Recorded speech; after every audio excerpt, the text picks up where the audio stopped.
So reflections. When thinking about reflections with Mom, I could look out and see many faces that partaked in different chapters in her life. And when I think about a chapter that I wanted to share with you guys, I reference it as the next to the last chapter. It was 433-day journey that started on December 16, 2002, when we went to the doctor's office for what we thought was going to be exploratory surgery in hopes that it would come out and be a cyst, nothing more. The 2 hours turned into 4 hours as I waited in the waiting room. At that point, I kind of figured, okay, something's going on. Doctor came out and said, your mom has cancer. It's in the final stage. Still in shock, once I got to see Mom after she was coming out of recovery, it was still okay. She's like, it's okay, God has a plan. We really didn't know what that plan was, and of course, with mixed emotions, I didn't either, but I trusted Mom and thought, she's going to be healed. She's going to be a walking testimony. We continued on, and we found that her walk at that point was to see folks that she would not have seen had she not had that diagnosis.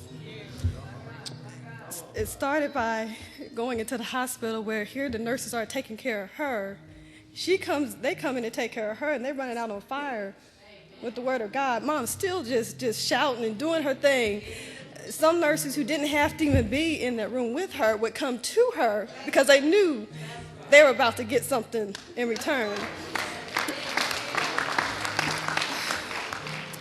Then we turned to one time about a month after that, when you go to your follow-up visit to the doctor. And I remember the doctor telling us, several of us was in the room, my husband, Miss Cheryl, and the doctor told her that we'll do chemo, to slow it down, but we can't cure it. And we said, well, what are you really saying? And we were pressing him medically, because we know spiritually is a whole different thing. Medically, what are you saying? He said, it won't be long. Wouldn't give us a time frame, but he said, you need to get things in order. This is the time people need to see you. She turned around, she said, okay. And I kid you not, just as calm as can be, and was like, you tell many people this message in your profession. He said, yes, I do. She said, what about you? Are you ready? Because I'm ready. I'm ready.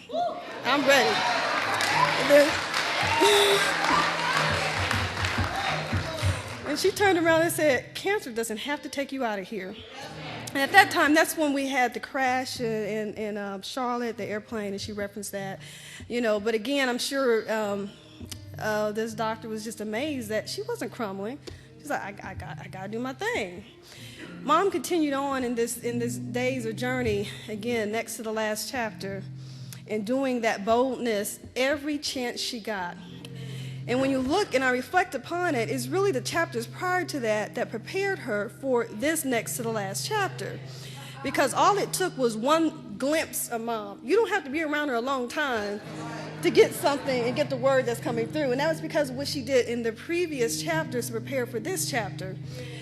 I can go on to other different stories similar to that, but then I want to take you now to October 2003, where the doctor at that point, we knew no more chemo. We looked at the CAT scans.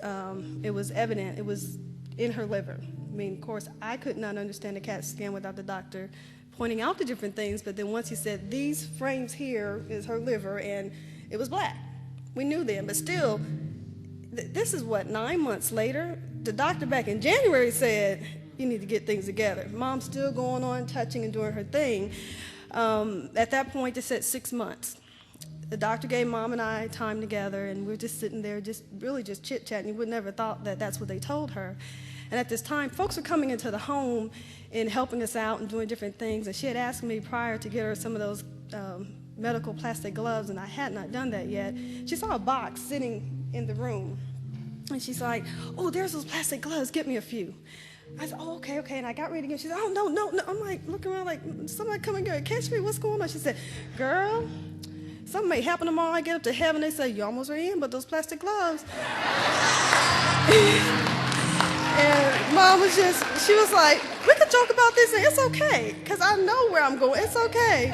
And of course, that really comforted me because Mom was doing okay with this. And that allowed me, because many would ask, how are you doing? I'm like, I'm fine, because my mom is fine.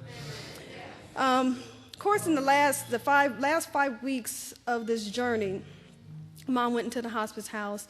Her voice started to weaken. Many of you would call and could tell that her voice was getting weak. But make no mistake, her presence spoke volumes without the voice. As folks would call, messages would come, the nurses were observing and thinking, who is this woman? These people were saying all these things about this woman. And what we didn't know is that when you were holding the phone to her ear, that message was not only for her, it was for who was holding the phone. Because they were thinking, wow, this woman, her skin, all of a sudden, Mom's skin started getting what few wrinkles she had was going away. The few gray hairs that she had was disappearing. It was just almost amazing. They were like, look at this angel laying here peacefully, comfortably. When you ask Mom, are you okay? Mom, are you okay? Are you comfortable? She said, oh, I'm okay. I'm okay. It was just the comfort and peacefulness. And they've seen many people die there. And they said, your mother is so comfortable.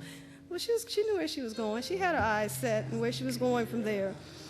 The last day, that Saturday, my family, Wes and Jasmine, we went to see Mom, and she was more or less staring, and I immediately called my brother Craig and gave him the opportunity to speak to Mom as well, because we knew then, they said, don't go far. And again, peacefully just staring. You just would not, and now we know what she was staring at. I remember calling back at 10:30 saying, is she sleepy yet? They're like, no, she's still staring. All Mom did was close her eyes around 2:10 in the next morning, and she passed away.